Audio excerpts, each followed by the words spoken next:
was 1 week ago today when a man simply walking to a bus stop was randomly gunned down in a brazen shooting. Well, today members of the Driftwood community came not only to remember his life, but to also stand firm against random acts of gun violence in this city.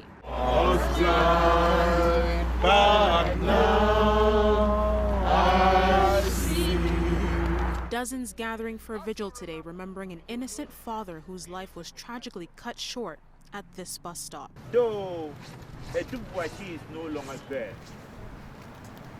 that we will not forget him in our community. The gathering happening first outside the Driftwood Community Center before residents made their way to the place where the newcomer to Canada took his last breath. 39-year-old Edu Boache came here from Ghana just months ago for a better life for he and his family. Last Saturday, he was on his way to send money to family members back home when he was fatally gunned down in broad daylight. Just 24 hours earlier, a 16-year-old boy was waiting for a bus when he was shot in the face. His injuries, life-altering. Police saying both these victims were shot indiscriminately. And Edu Boache was going to be the breadwinner for us. He's no longer there. There's a void in that family. Mayor Olivia Chow attending today's vigil with a message of support for the community, but also a warning to those responsible for Edu Boache's death. We're also saying to the killer that Toronto is a beacon of hope. That's why immigrants come to this country. That we will get you. That we will not allow you to strike fear in our heart.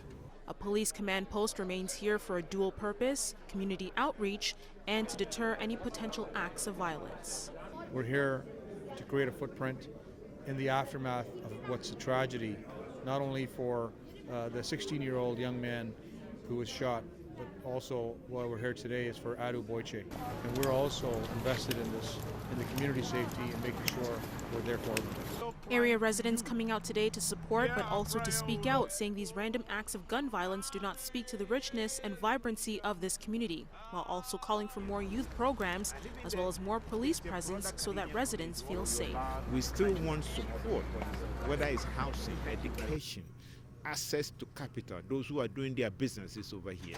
But like you say, it's a vibrant community. Stuff like this doesn't happen in our community. We want our young people to be able to go out and not worry about whether I'm coming home or not. Police presence is important, but it's important in a positive light. Now, as for the investigation, Toronto Police conducted a search in Stoney Creek as they continue to search for evidence, but police declined to say what exactly they were looking for.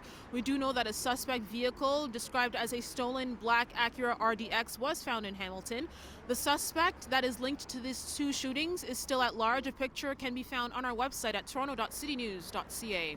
In Toronto, Afua Baah, City News.